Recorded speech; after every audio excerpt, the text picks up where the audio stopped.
probably heard of spider veins or varicose veins, those twisted, thin, bluish veins that commonly form on the leg. Spider and varicose veins are just two of the conditions that fall under the umbrella of vein disease. It's estimated that 50% of women may suffer from vein disease, and 40% of men over the age of 40 also have some kind of vein disorder. So what is vein disease, and how is it treated? For these answers and more, we spoke with Bergen County's own Dr. John Chuback of the Chuback Vein Center in Ridgewood. What we really focus on at the Vein Center is varicose veins and the complications related to varicose veins.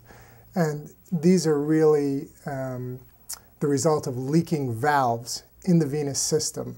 The conditions that you may know of are obviously varicose vein disease, which everybody's heard of, as well as edema, which is swelling of the legs, which can be a chronic problem and a very disabling problem.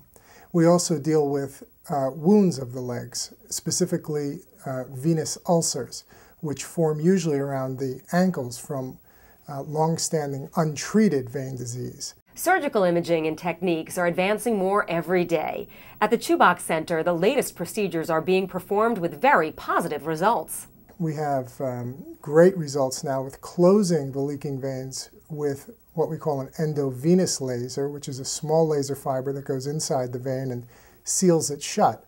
That's the mainstay of what we do. That is coupled now with injections of medication to close down leaking and abnormal veins, as well as what we call microphlebectomies, where we make tiny puncture incisions using a small needle to take out any remaining bulging veins, and it's really been a major improvement in treatment.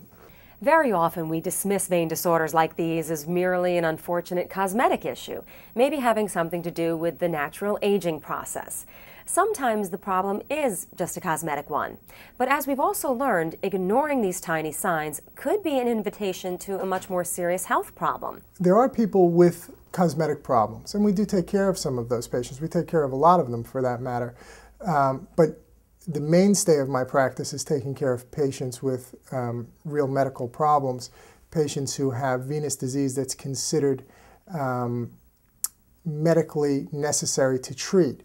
So there's some overlap, and it takes an expert really to evaluate the patient personally through physical examination, history, and ultrasound examination to differentiate between the two. To learn more about living healthy in Bergen County, please visit mybergen.com.